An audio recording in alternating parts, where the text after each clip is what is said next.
Hola a todos y todas. El tema este 11, que es de catálisis y fotoquímica, lo hemos dividido en 4 vídeos.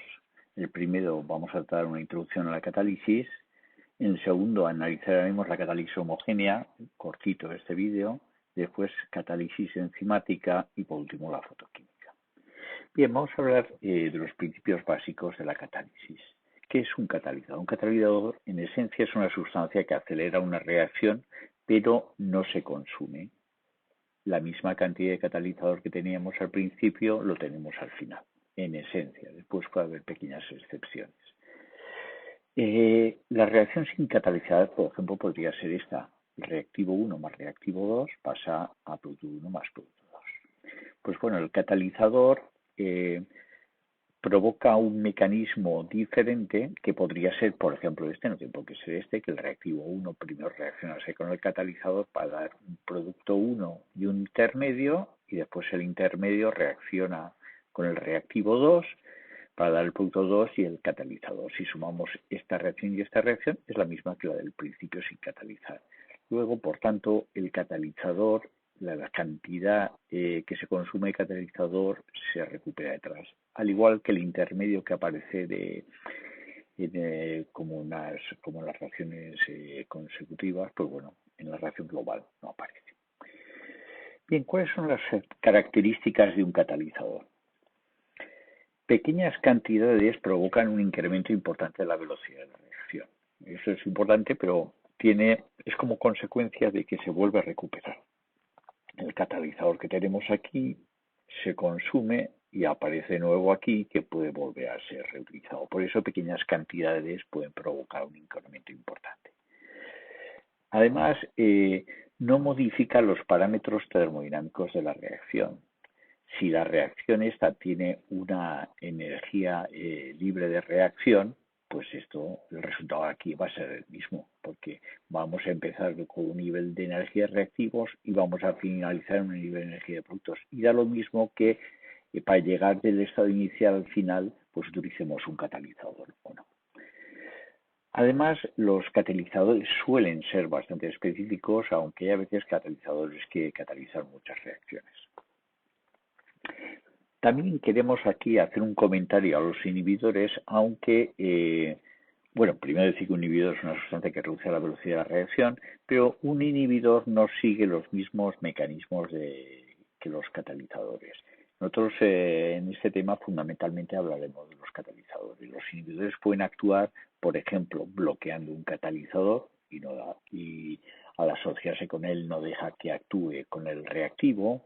A veces también los inhibidores lo que hacen es competir por los intermedios, extrayendo los intermedios de la reacción y por tanto que la reacción no pueda seguir.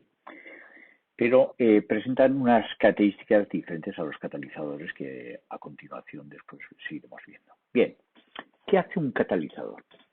Bueno, aquí tenemos lo mismo que habíamos puesto antes, podría ser este el mecanismo o podría ser otro, y es la reacción global. Pues bueno, el catalizador, ya viendo esto, lo que se ve es que proporciona un camino diferente al original. Pero este camino presenta una característica que tiene una energía de activación más baja. Esa es la clave de todo. Podemos verlo esto en la siguiente gráfica. Esta gráfica que hemos pintado es una gráfica de energía. Esto es la energía. Aquí tenemos los reactivos. Esto representa el avance a medida que avanza la reacción. En un momento determinado tenemos los productos. Y estos perfiles corresponden al valor de la energía de los reactivos, de las sustancias que forman parte de los reactivos, que se van transformando poco a poco, subiendo en energía. Bueno, la línea negra sería si no hay catalizador, pues bueno, empezaría a transformarse las moléculas poco a poco, para un momento determinado convertirse en productos. La conversión entre reactivos productos no es instantánea. Pues empiezan a estirar enlaces, a formar enlaces, se rompen. Entonces, ese proceso es lo que corresponde al avance de la reacción.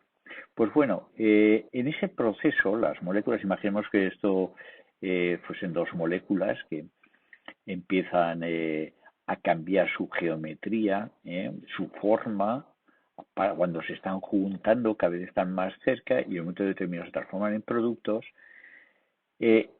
Este punto es el máximo de la curva, y el máximo de la curva ya lo vimos en el tema de cinética. El máximo de la curva, la diferencia entre esto y los reactivos sería la energía de activación, como hemos puesto aquí.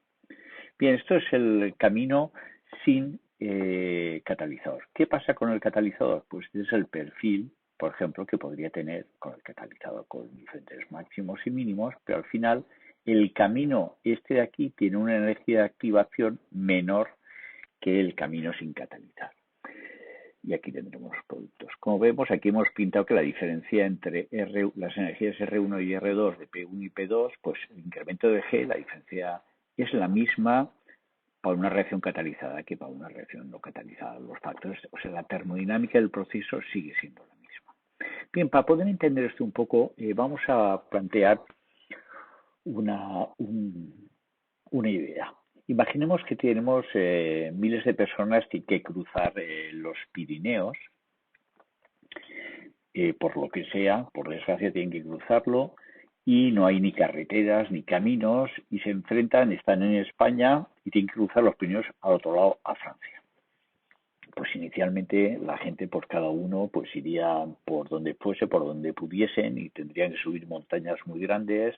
Como no tienen idea cuál es el camino adecuado, podrían ir por cualquier lado. Eso supondría que el número de gente, la gente que está en España serían los reactivos, los que logran cruzar a Francia serían los productos, pues tendría una velocidad de reacción.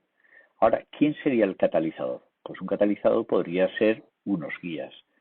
Imaginemos que cada guía puede acompañar a una persona. Pues entonces el guía, que son los que conocen las montañas, buscarían los caminos con menor altura que fuesen más fáciles para cruzar de un sitio a otro.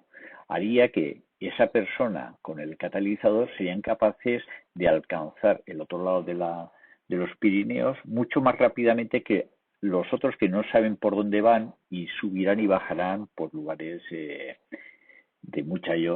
mucha más altura. Bien, pues el catalizador juega ese papel. O sea, la idea es esa, que el catalizador, digamos, ayuda, busca unos caminos energéticos que son más favorables para transformar los reactivos en productos.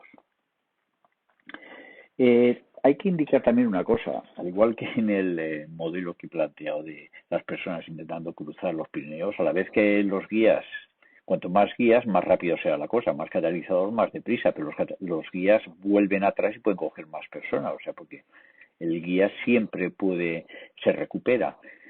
Pero además, las personas, o sea, cuando hagamos un balance de la velocidad de reacción, en este caso lo de los Pirineos, pues contaremos los que han ido con guía y sin guía.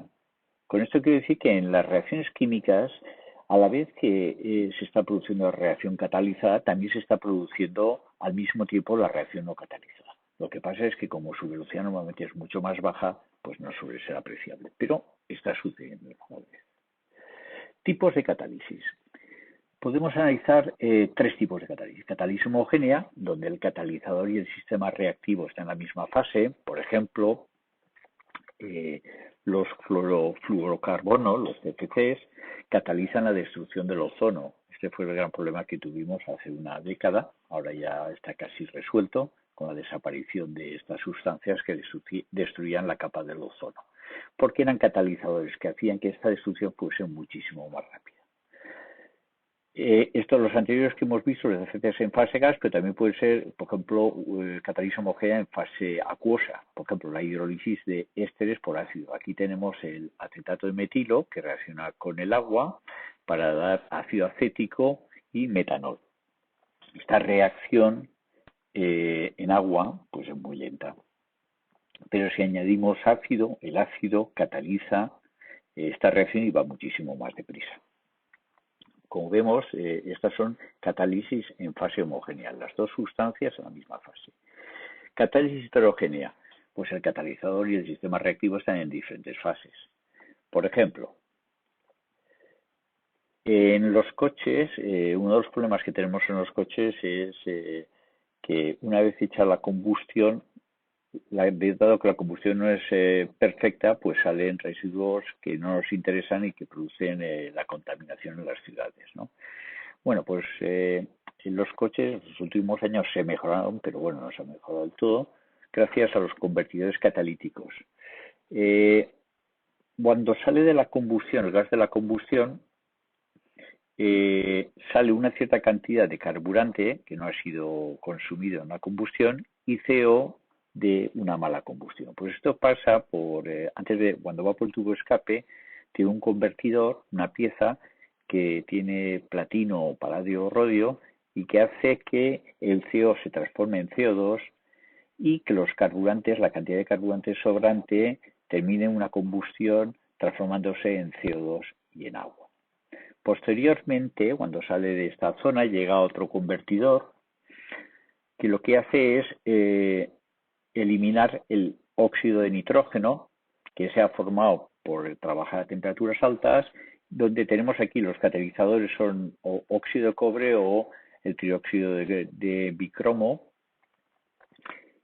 que cuando la corriente que viene de la combustión que lleva óxido de nitrógeno pasa por esto, se descompone en nitrógeno y oxígeno, que ya no es peligroso. De todas formas, hay que decir que en efecto han mejorado mucho en cuanto a polución, pero evidentemente aún sigue escapándose cosas. Bien, y después por último tenemos la catálisis enzimática, que es la que se ha desarrollado en seres vivos. De hecho, los catalizadores enzimáticos aumentan muchísimo más la reacción que los casos anteriores. Las enzimas que son las causantes de los catalizadores de este tipo de catálisis, pueden aumentar la velocidad entre 10 a la 6 y 10 a la 18 veces. Una barbaridad. Aumentan la velocidad de una manera tremenda. Si no fuese por ellas, no existiríamos los seres vivos. Además, existe una gran variedad. De hecho, en la bacteria E. coli se han encontrado más de 3.000 enzimas diferentes.